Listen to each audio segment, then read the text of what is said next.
Dear parents and friends, कैसे हैं आप सब। मैं डॉक्टर दीपक चतुर्वेदी आपका और आपके बच्चों का डॉक्टर भोपाल से आज डिस्कस करने वाला हूँ एक बहुत ज़रूरी कहनी चाहिए टॉपिक के बारे में। अगर आपने कभी, या तो हो सकता है आपके साथ भी हुआ हो या आपके फैमिली मेम्बर या फ्रेंड्स के साथ हुआ हो कि बच्चा पैदा हुआ और बच्चे के जो कहनी चाहिए कि जो पॉटी का रास्ता है वही नहीं बना हुआ है, तो उस केस में हम बड़े परेशान हो जाते हैं। ये क्या हुआ, कैसे हुआ, इसके बारे में आपको एक संक्षिप्त जानकारी देने जा रहा हूँ। इस कंडीशन को बोलते हैं हम लोग ARM, एनोरेक्टल मालफॉर्मेशन। मतलब कि जो पॉटी का रास्ता है उसमें कुछ मालफॉर्मेशन हो गया है, जिस कारण से बच्चे का पॉटी का रास्ता या तो बना हुआ नहीं होता है या फिर कभी कभी बना भी हुआ है तो ये एबनॉर्मल पोजीशन पे है।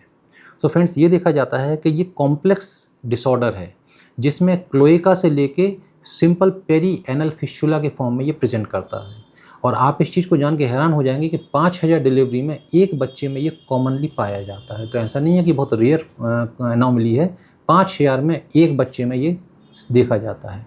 और अगर मैं मेल फीमेल का कंपैरिजन करूँ तो मेल चाइल्ड में जो मेल न्यूबॉर्न्स हैं उनमें इसका ज़्यादा प्रीपोंडरेंस थोड़ा सा देखा गया है फीमेल के कंपैरिजन में। थोड़ा सा मैं आपको एम्ब्रियोलॉजी के बारे में बताऊंगा। एम्ब्रियोलॉजी मतलब हम जब माँ के पेट में हैं तो कैसे हमारा बॉडी बन रहा है।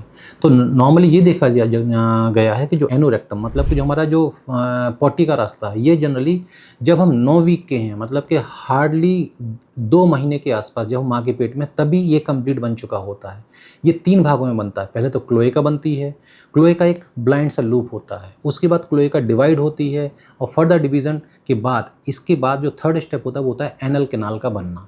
अब ये देखा जाता है कि जैसे मैंने आपको बताया कि ये 9 वीक में हमारा पूरा एनल कैनाल बन जाता है, जो हमारा यूरोजेनाइटल जो अपना कहना चाहिए कि यूरोजेनाइटल नहीं बोलेंगे, जो रेक्टम का या एनोरेक्टल कहना चाहिए कि पार्ट ये बन जाता है।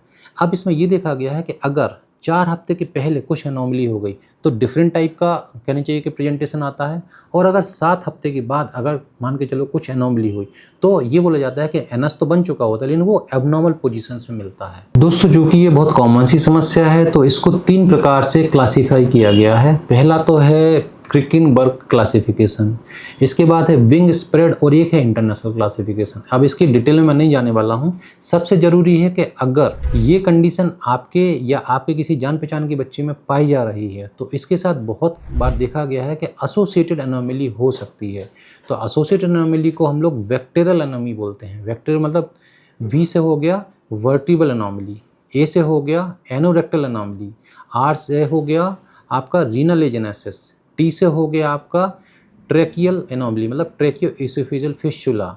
इसके बाद ये देखा जाता है कि L से आता है लिम एनोमली, मतलब कि कभी कभी लिम छोटे रह जाते हैं, तो ये डिफरेंट टाइप की एनोमली पाई जाती है। इसके बाद ओईस करके होता है, इसमें होता है ऑम्फेलोसील या ईसोफेजियल एनोमली, इंटेस्टाइनल कहना चाहिए कि परफोरेशन हो सकते हैं या इंटेस्टाइनल ब्लाइंड लूप हो सकते हैं, और इसके अलावा स्पाइनल डिफेक्ट भी पाए जाते हैं। तो ये डिफरेंट टाइप का एक दूसरा कहना चाहिए कि सब ग्रुप है। इसमें होता है M से MU से हो गया मोलेरियन डक्ट एनोमली होता है, रीनल एप्लेजिया हो सकता है। इसके बाद दोस्तों, पता कैसे चलेगा? जैसे मैंने आपको बताया कि या तो एनस नहीं है या कभी कभी हो सकता है कि एनस तो है लेकिन बच्चों में देखा जाता है, मेल चाइल्ड में ये देखा जाता है कि बच्चा वॉमिटिंग कर रहा है, पॉटी तो कर नहीं रहा है लेकिन वॉमिटिंग कर रहा है।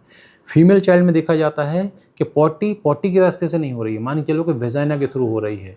तो एबनॉर्मल पोजीशन से अगर पॉटी आ रही है तो ये फीमेल चाइल्ड में देखा जाता है। और जब हम लोग एग्जामिन करते हैं ऐसे बच्चों को, ये देखा जाता है कि पेरिनियम एरिया पे जब एग्जामिन करते हैं तो कभी कभी या तो वहाँ पे एनएस का रास्ता नहीं होता है या एनएस का रास्ता है तो छोटा सा डिम्पल अकेला पड़ा हुआ है।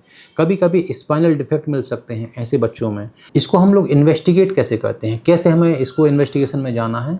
तो दोस्तों, इसको 3 प्रकार से इन्वेस्टिगेट किया जाता है। एक तो होता है इन्वर्टोग्राम, जो कि एक्सरे करना पड़ता है बच्चों का। ये पहले किया जाता था। इन्वर्टोग्राम में क्या करते हैं, जब बच्चा लगभग 18 घंटे से 1 दिन के आसपास का हो जाता है तो बच्चों को हम लोग उल्टा लटका देते हैं। एक कॉइन रहता है जो कि उसके एनल ओपनिंग के पास रखते हैं और एक्सरे किया जाता है।